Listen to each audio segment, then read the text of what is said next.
Salut et bienvenue sur ce podcast qui aide les hommes gays et queer à s'épanouir sexuellement.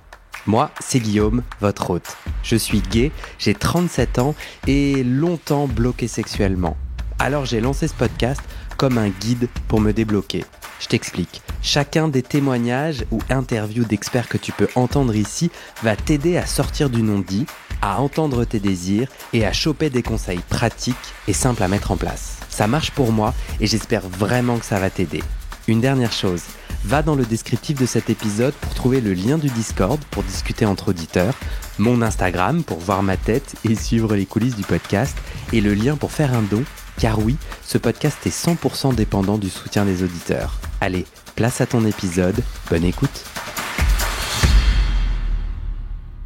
Ah, attends, j'ajoute un petit PS. Donne-moi ton avis sur le podcast, tes idées d'amélioration et tes envies de thèmes pour les prochains épisodes en répondant au mini-sondage en ligne.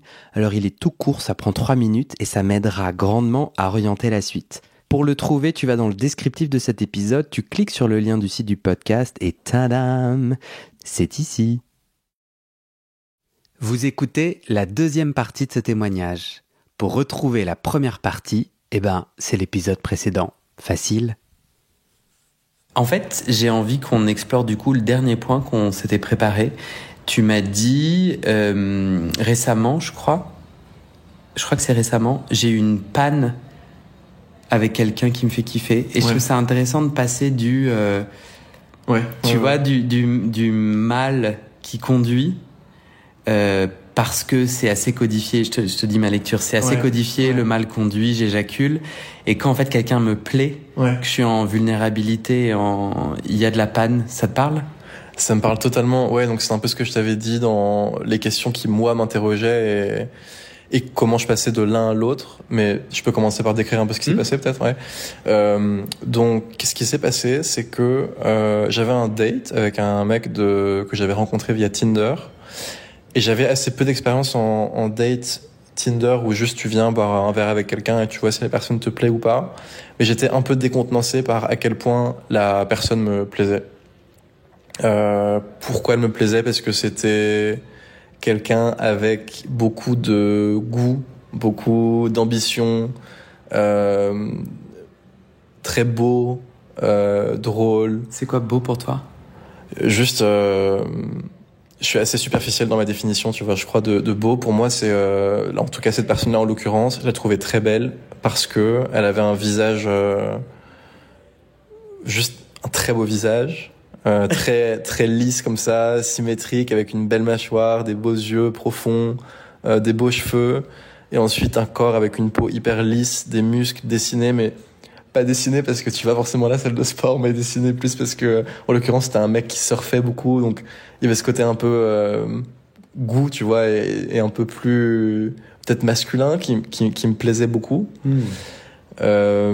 Ambitieux, c'était quoi son ambition ? Il voulait... Alors ambitieux, dans le contexte de cette personne, c'était quelqu'un qui se challengeait beaucoup sur sa carrière et qui avait un job de consultant assez demandeur, mais son rêve c'était de lancer sa propre boîte et la moitié de sa discussion c'était son projet d'entrepreneur qu'il voulait lancer, et je trouvais ça assez sexy en fait de voir un mec qui était drivé par lui-même son propre projet. Je trouvais que l'ensemble en fait avait à la fois l'enveloppe qui était magnifique, et t'avais l'intérieur où je me disais putain mais ce mec c'est l'euro-million, tu vois, pour moi. Et bref, tu vois, là quand tu me parlais d'enjeu, je pense qu'après une bière avec ce mec-là, j'ai compris l'enjeu, tu vois. Ce qui m'arrive très rarement, tu vois, que je sois vraiment moi intéressé par quelqu'un à ce point. Je crois que souvent en fait c'est plus l'inverse, et que en fait quand parfois bim ça me prend de l'autre côté et que c'est moi qui suis dans une position plus de faiblesse quelque part. Peut-être que c'est ça, tu vois, qui apporte de l'enjeu à la chose. D'où le sujet de ta question initiale qui était parle-moi de ta panne. Donc avec ta peine ou de ma peine, putain, c'est pas mal, bien joué. Assez vite, du style au deuxième ou troisième date, c'est plus date chez lui.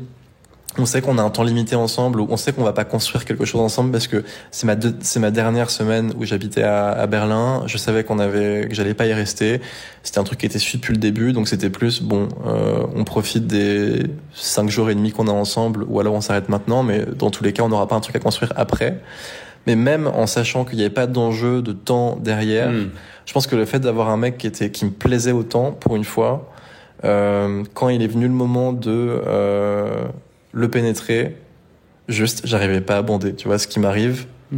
Ça m'est déjà arrivé avant, mais pas comme ça, tu vois. Là, c'était vraiment, je sentais que je me disais, ah non, putain, tu me lâches au moment où vraiment je veux pas que tu me lâches, tu vois. Donc quand je dis je parle de ma bite, parce que parfois je parle avec ma bite. Enfin, en tout cas, dans ce cas-là, je parlais à ma bite intérieurement, je me disais, mais pas maintenant, quoi, tu vois, juste pas maintenant. Mais en fait, c'est justement maintenant, parce que c'est là où ça me prend au dépourvu. Et c'est un truc auquel, du coup, je repense, parce que tu te dis, ok, qu'est-ce qui se serait passé si ça avait été, si ça avait fonctionné, tu vois.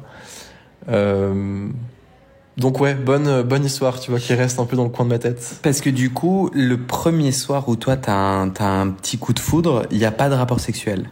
Non, il y en a pas. Donc le rapport sexuel, il arrive au 3e, 4e date, un truc comme ça. Ok. Ouais. Parce que toi t'en avais pas envie le premier soir. Juste parce que ouais, en fait, si j'en avais envie, je pense que peut-être que lui aussi, mais c'était plus prenons un peu notre temps pour une fois, et on a un peu de temps pour se rencontrer, donc mais non, on a 5 jours. Ouais, mais 5 jours, c'est pas un quart d'heure, tu vois, donc on a le temps de se voir demain et après-demain. Je pense que je voulais un peu apporter de romantisme dans ce monde de brut, tu vois, parfois. Puis je sais pas pourquoi j'insiste pour que vous ayez un rapport sexuel immédiat, mais apparemment ça a l'air d'être important pour moi. Tu n'as jamais pu le pénétrer?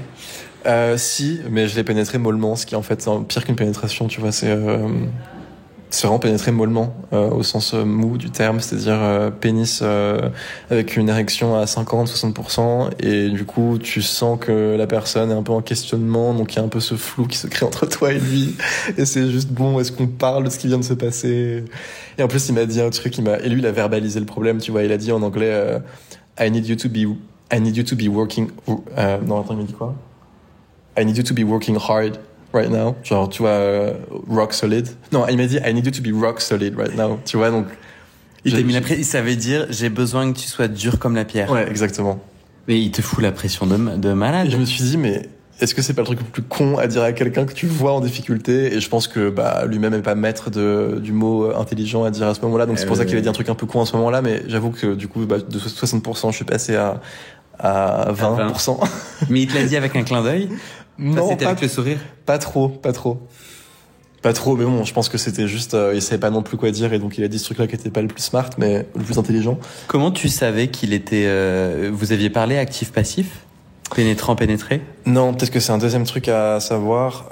On en a un petit peu parlé, enfin pas vraiment avant, mais plus pendant, tu vois, donc quand tu commences à t'allonger avec la personne et que tu vois un peu qu'on commence un peu à se chercher et à répondre à ce genre de questions sans utiliser des mots, mais plus en utilisant nos gestes. On a vu qu'on était plutôt tous les deux actifs. Alors là, il a l'air d'avoir eu genre une rencontre des lions qui ont fait des danses pour exprimer des trucs. C'est quoi ce délire où par quel geste t'exprimes à quelqu'un que t'es actif? Qu'est-ce que toi t'as fait et qu'est-ce qu'il a fait? Je sais plus, tu vois, mais tu t'embrasses et tu te mets sur la personne. Est-ce que c'est plus je sais pas, tu vois, ton pénis qui vient se frotter, on dirait que je suis un chien, tu vois, mais à la personne en face. Enfin, tu trouves pas ça clair? Donc vous vous mettez à vous frotter le pénis tous les deux. Non, je te taquine, j'ai très bien compris. Ok. Non, mais en gros, ouais, dans le flow du sexe, on comprend que les deux ont envie d'être pénétrants. Exact, ouais, beaucoup plus simple à dire comme ça, merci de m'avoir soulagé de ce poids. Ouais. Et du coup, on a fait comment? Du coup, là, tu vois, à partir du constat que il y a un petit blocage, là, c'est là où t'as des mots qui viennent, et je crois que c'était une discussion du style t'es plutôt actif, ok, toi aussi, ok, cool.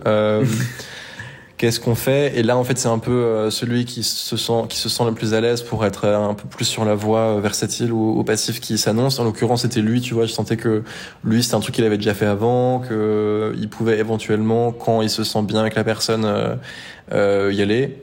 Et donc, vous l'avez pas fait au Shifumi? Non, c'était pas un Shifumi. C'était juste qui est le moins inconfortable avec cette situation de être passif. Et là, c'était clairement lui. Ça a pu... pourquoi? Enfin, ah non, mais j'ai trop de questions qui me viennent. Parce que il t'impressionnait, t'avais envie que ça soit génial, et du coup, tu t'es mis une pression. Qu'est-ce qui s'est passé? Ouais. Exactement. Je l'aurais pas tellement mieux dit, je crois. C'est vraiment, je le trouvais tellement chouette, ce mec, je le trouvais tellement beau, que je voulais tellement que ça se passe bien pour qu'après j'en ai un bon souvenir. Je pense même si je savais que j'allais pas le revoir, peut-être de ma vie, que en fait, rien que pour ce moment-là où je voulais que ça se passe bien, bah du coup ça se passait mal. Parce que la vie est une pute. Voilà. C'est mon analyse.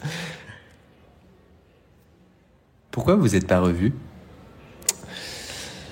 Pourquoi on s'est pas revus?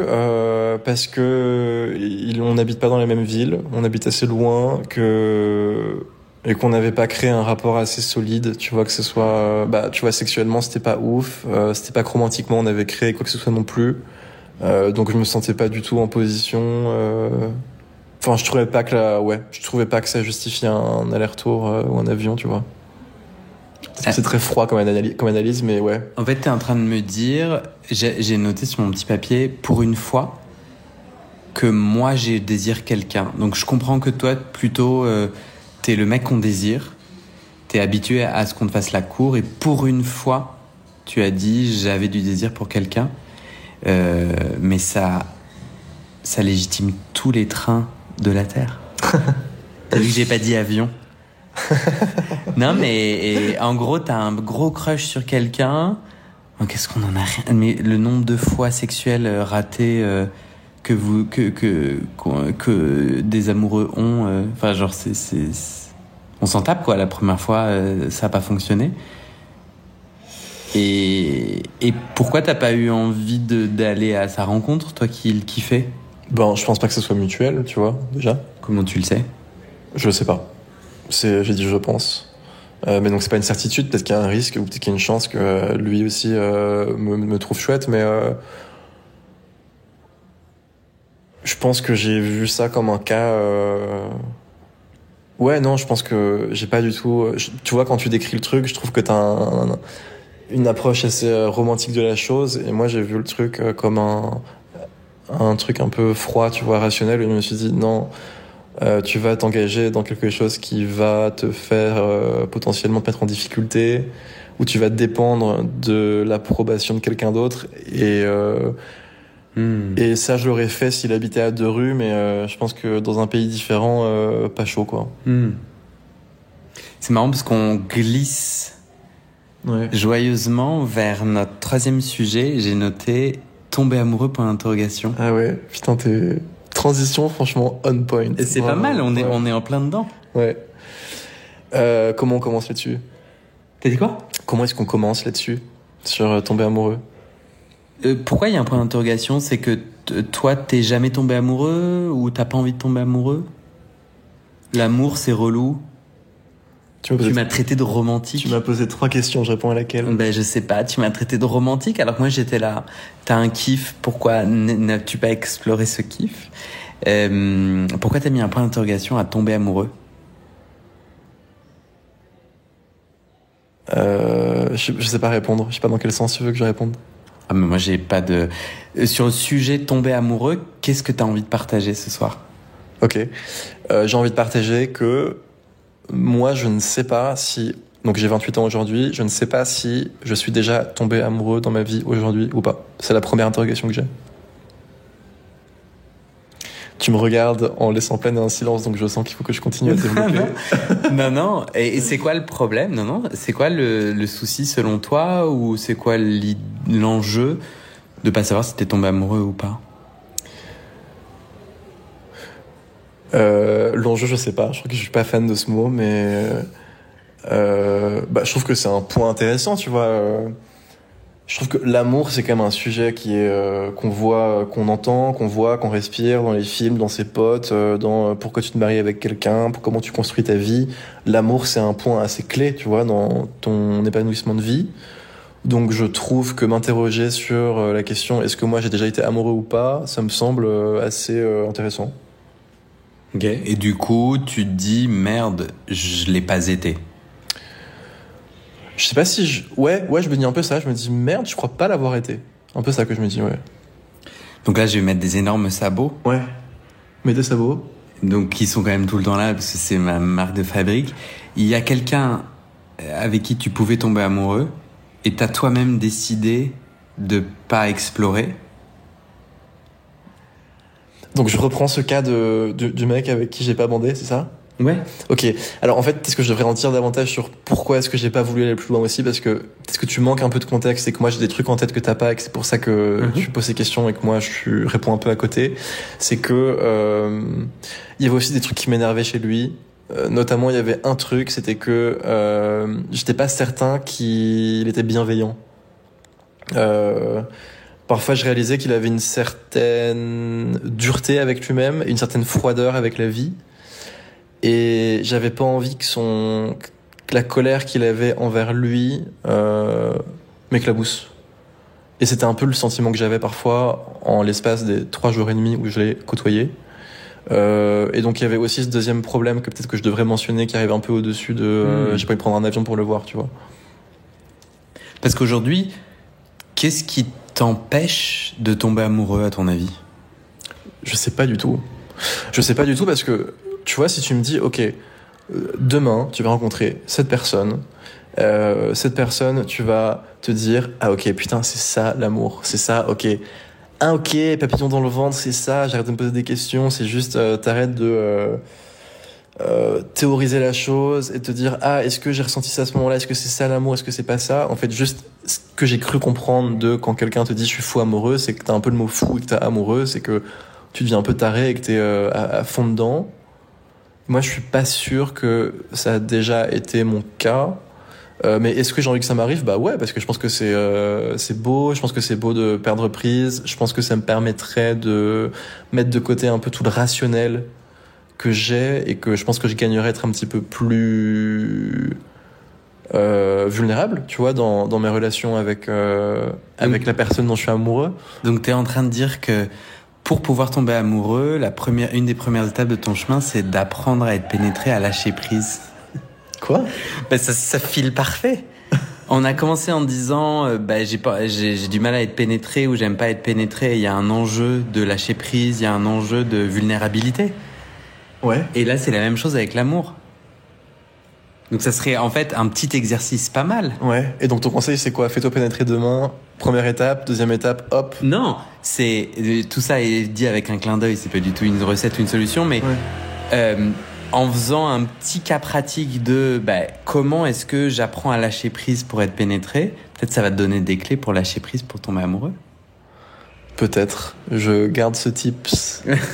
T'as pas l'air convaincu tellement. Si. Enfin. Tu m'as dit j'ai beaucoup de critères. Ouais. Moi j'ai pensé à ça quand on a préparé l'entretien.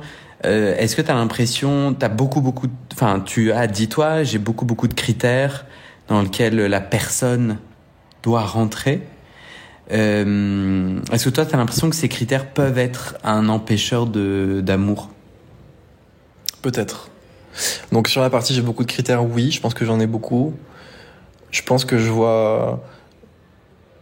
quelque part je vois un peu la personne comme un produit et que j'oublie qu'on est des humains et qu'on devrait davantage s'écouter et écouter l'alchimie mutuelle qui peut exister entre quelqu'un et quelqu'un d'autre. Qu'est-ce que tu peux te marrer ? Parce que je trouve ça drôle ce que je dis, tu vois. Parce que je suis hilarant. Non mais ouais, je trouve que pour revenir à mon point de départ, j'ai un peu de mal à lâcher le côté fiche technique parfois, tu vois, sur un mec, et que souvent en critère, tu vois, je peux avoir quelqu'un un peu tu vois ce que j'ai décrit de la personne avec qui j'ai eu une panne. Finalement, c'est un peu ma fiche technique, tu vois. Donc, quelqu'un de beau, quelqu'un de sportif, quelqu'un de masculin, quelqu'un qui est brillant, quelqu'un qui est motivé, quelqu'un qui est entreprenant. Tu vois, ça fait déjà beaucoup. Et je pense que là, je t'en ai déjà dit 6 ou 7 trucs. Mais bienveillant. Pardon. Ah, bienveillant. Bien joué. Parce que ça, c'était apparemment important aussi. Et peut-être que j'ai idéalisé le truc à fond et que je veux la fiche technique qui n'existe pas et qu'on n'est pas des produits. Mais toi, t'es ça, toi ? Bah non, je pense que bien sûr que je suis pas ça, je suis pas parfait non plus et j'en ai conscience. Du coup, faudrait qu'on arrive à comprendre de quoi ta liste de critères tente de te protéger. Parce que on n'est pas des idiots, tu vois. Si on fait comme ça tout un tas de critères, c'est parce qu'il y a une peur, c'est parce qu'il y a un truc dont on essaie de prendre soin. À ton avis, tu prends soin de quoi en ayant des critères aussi impossibles? De quoi j'essaie de me protéger? Ouais. De quoi j'essaie de me protéger? Mais franchement, je sais pas. Ouais. C'est un peu la question que je me pose aussi, tu vois. Je me suis déjà dit, est-ce que c'est quoi cette vieille mascarade de, tu vois, vouloir une fiche technique et tout, et de vouloir le mec parfait pour finalement te protéger, de te rendre vulnérable au mec qui ne l'est pas, ou dès que t'as un truc qui commence avec quelqu'un, mais que tu vois que t'as ce petit détail qui coince, tu tournes la page plutôt que, tu vois, peut-être que d'autres auraient continué ou auraient même pas vu, tu vois, le truc que toi t'as vu, que moi j'ai vu. Et pourquoi moi c'est comme ça? De quoi j'essaie de me protéger? Franchement, je suis pas certain. Si, peut-être qu'il y a un truc qui me vient maintenant, c'est que j'ai eu des premières expériences sentimentales qui étaient assez difficiles. 2 expériences qui étaient difficiles. Et en fait, je pense que si la réponse me paraît un peu plus évidente maintenant, c'est juste que quand t'as déjà été un peu déçu ou heurté par quelqu'un, bah tu mets des précautions beaucoup plus grosses. C'est juste ça en fait la réponse. Parce que t'as eu 2 relations où t'as été éconduit. Qu'est-ce qui s'est passé? Exactement, ouais. J'ai eu 2 relations où j'ai été éconduit, où je me suis senti un peu trompé, un peu... Ouais, je me suis senti un peu trompé dans tous les sens du terme. Ok. Ouais, les 2 fois. Et je pense que ouais, j'ai peut-être un petit problème de confiance maintenant, donc c'est un peu une solution de me protéger. Ces 2 relations, les mecs correspondaient à la fiche? Non, pas du tout. Pas du tout. Là, mon petit cœur de Super Nanny dit il y a grave une piste là. Ouais, je vois tes yeux qui s'éclairent. Qui pétillent. Qui pétillent. Moi, tout ce qu'on se dit me parle énormément. Et en fait, j'ai un peu un rôle de celui qui sait. Mais en fait, c'est pas du tout le cas. Je trouve que aimer quelqu'un dans ses défauts ou dans ses vulnérabilités, je ne peux le faire que si j'accepte mes défauts et mes vulnérabilités. C'est-à-dire, moi, quand je rejette l'autre parce qu'il correspond pas à ma fiche technique de 800 pages, c'est quelque part parce que je suis incapable de m'accueillir moi-même dans mes travers et mes défauts. Et donc, du coup, accepter ceux des autres, c'est impossible, quoi. Et ça rejoint vachement le côté... être vulnérable. Et tu vois, ça me fait penser à... Bon, je pense que tu vas être d'accord que je dis ça, mais sinon je le couperai au montage. Ok. Donc, on a pris un verre et on a dit, bon, est-ce qu'on fait le témoignage ou pas? Et du coup, je t'ai dit, écoute, moi, je dois te dire un truc. J'ai un élan de désir pour toi et du coup, j'ai besoin de le verbaliser et du coup soit c'est réciproque, soit ça l'est pas, mais de toute façon comme c'est verbalisé, ça va pas fausser l'échange. Parce que sinon, moi, quand j'ai du désir que j'ai pas exprimé, l'échange, je vais un peu essayer de te draguer au lieu d'essayer de t'écouter. Ouais. Je ne dis pas que j'ai fait un meilleur travail ce soir, mais en tout cas, tu vois.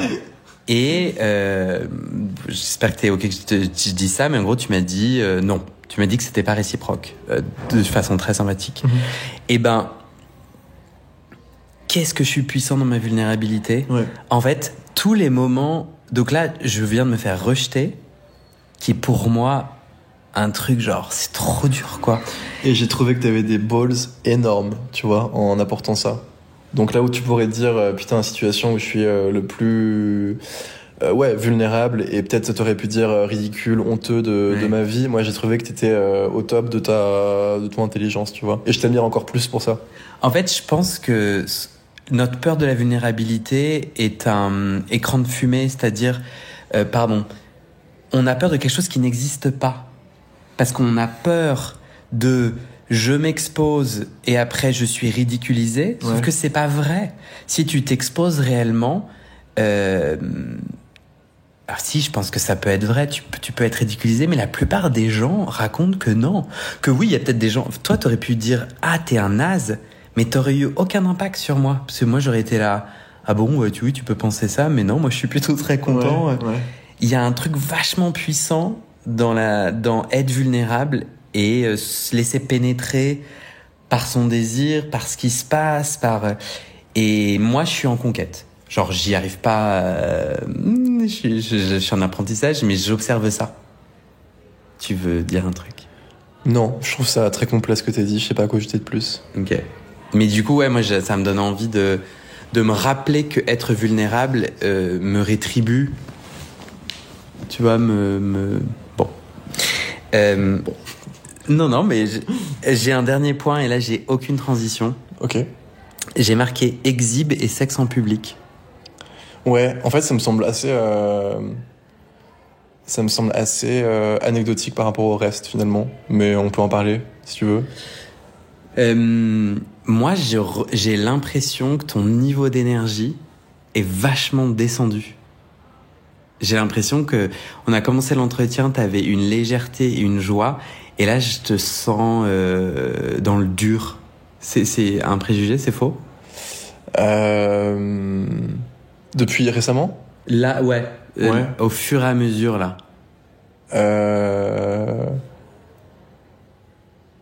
Petit coup de barre, ouais, peut-être. Mais je crois pas que c'est un rapport direct avec ce que j'ai dit ou entendu. Ok. Ouais. Parce que c'est vrai qu'il fait 48 degrés ouais, et qu'on coule. Ça, ouais. Je crois pas qu'il. Ouais. En fait, c'est parce que tu dis c'est anecdotique par rapport à ce qu'on a dit. Parce que t'as l'impression que ce qu'on a dit c'est un essentiel, ça correspond bien à un témoignage de toi maintenant, et que du coup parler d'un désir d'exhibe et de sexe en public te correspond moins. Ouais, un peu. Tu vois, là, je me sens un peu indifférent à essayer ce truc-là aujourd'hui ou demain, tu vois. Je crois, pour l'instant. Ouais, donc je suis pas. Tu vois, je peux te parler de ce truc-là quand j'ai trouvé ça chouette, quand je l'avais fait une ou deux fois dans ma vie, il y a il y a 5 ans, 6 ans. Mais ça me semble être un petit tiroir de ma vie, quoi.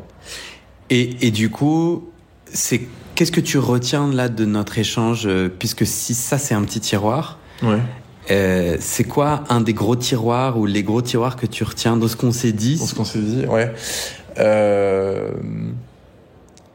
Moi, le gros tiroir que je retiens, c'est davantage le côté vulnérabilité. Que peut-être que tu me fais réaliser, peut-être que je l'avais pas tant réalisé finalement, que moi, mon souci, c'est plus que j'ai du mal à vraiment me rendre vulnérable à l'autre. Et ça, c'est un truc qui sous-entend beaucoup de travail, tu vois, je pense. Et c'est une longue route, donc peut-être que c'est plus le truc qui résonne le plus, en tout cas, ou qui me fait le plus réfléchir sur ce qu'on a abordé, ça serait ça. Ça serait comment est-ce que moi je deal avec mes problèmes en premier, et quels sont mes problèmes, avant finalement d'aborder quelqu'un d'autre. C'est plus ça, je crois. J'ai pas bien compris, ça veut dire quoi? Comment je deal avec mes problèmes? Ben c'est pour ricocher à ce que tu disais, tu vois, sur est-ce que avant d'attendre que quelqu'un soit parfait, il faut que toi tu sois irréprochable, sinon ça marche pas, la théorie, tu vois. Donc en gros, regarde un peu plus toi avant de juger les autres, tu vois.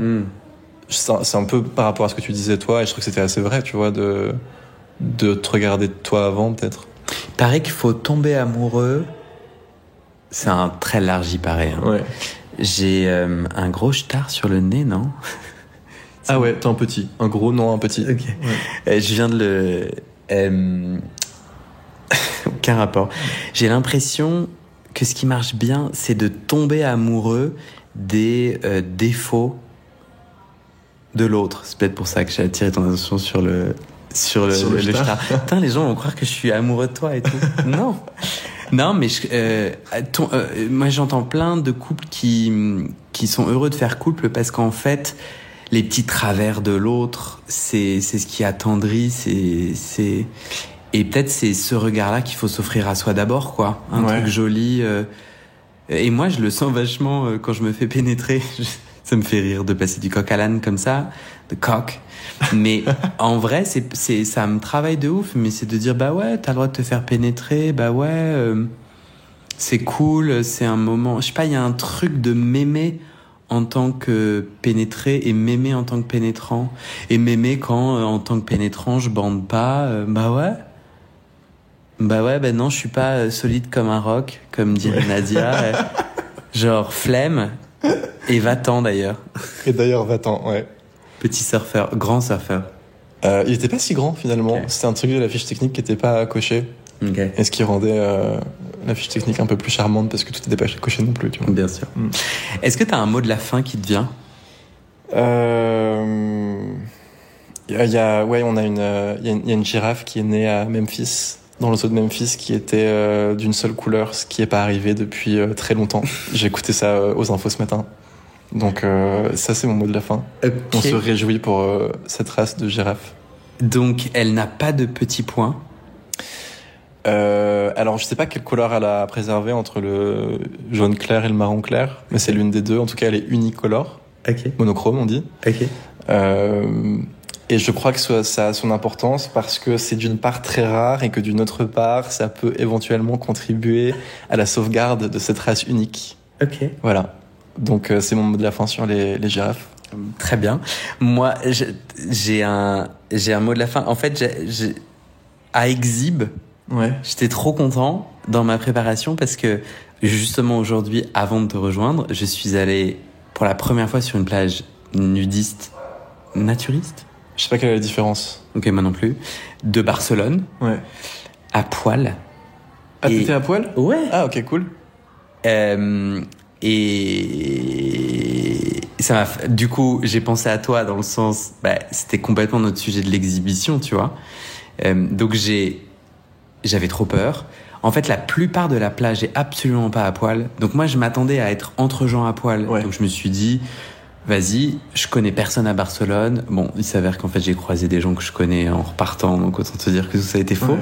Mais déjà, il y a beaucoup de maillots de bain. Donc j'étais un peu moins à l'aise et je me suis dit, non mais Guillaume, tu aimes le défi, on y va. Tu te mets à nu et puis tu vas dans la mer et puis après tu reviens et puis tout va bien se passer. Et alors ? En vrai, je ne suis pas très exhibe. Donc tu vois, j'ai pas eu du plaisir à. J'ai pas encore. Je pense que je me dis que je suis pas assez beau ou il y a un truc qui fait que la machine exhibe fonctionne pas, mais elle pourrait un jour.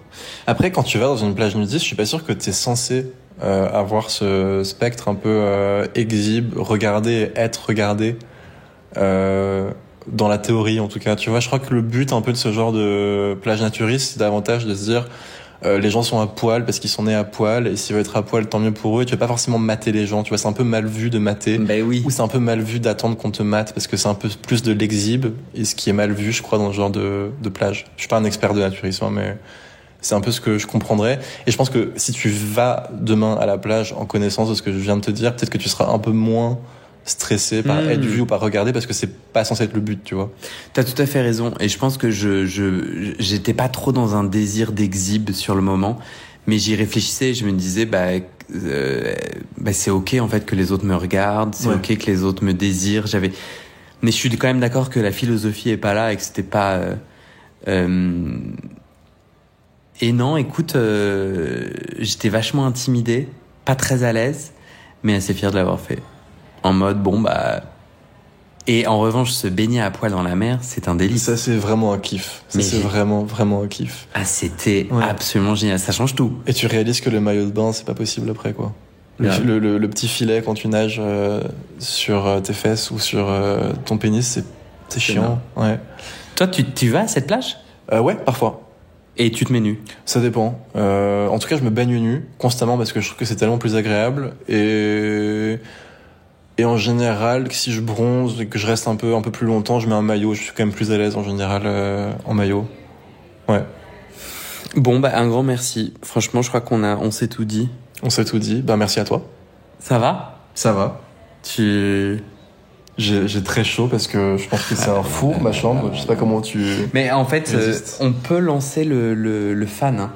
Ah, okay. Maintenant, on peut. On pouvait pas pour le son, mais maintenant, on peut. Et voilà. Bon, c'est cool. T'es content ? Ouais, je suis plutôt content. J'avais un peu peur, tu vois, d'être un peu en blocage comme ça. En fait, c'est assez naturel, tu vois, de parler. Et tu mets à l'aise, tu vois, tu poses les bonnes questions. T'en as pensé quoi, toi ? Je t'ai beaucoup travaillé. Ah ouais. J'étais très... c'était ok pour toi? Enfin, je t'ai travaillé dans le sens... Je suis quelqu'un qui me livre facilement, naturellement, donc souvent j'ai besoin qu'on aille me chercher en fait.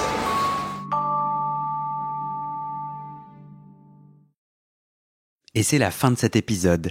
Vérifiez dès maintenant si la suite est déjà publiée. Sinon, vous pouvez vous abonner à ce podcast sur votre plateforme d'écoute pour être alerté dès la sortie des nouveaux épisodes. Et si vous aimez les témoignages intimes comme celui que vous venez d'écouter, j'ai 2 autres podcasts qui pourraient bien vous plaire. Je vous les présente. Histoire de devenir moi. Ça, c'est un podcast dans lequel des gens ordinaires me racontent un tournant déterminant pris dans leur vie. Ils racontent le déclic qui a tout changé et comment ils sont devenus un peu plus eux-mêmes. Ma dernière séance de psychanalyse. Ça, c'est un podcast dans lequel des gens me racontent leur dernière séance sur le divan et comment la psychanalyse les a aidés ou pas.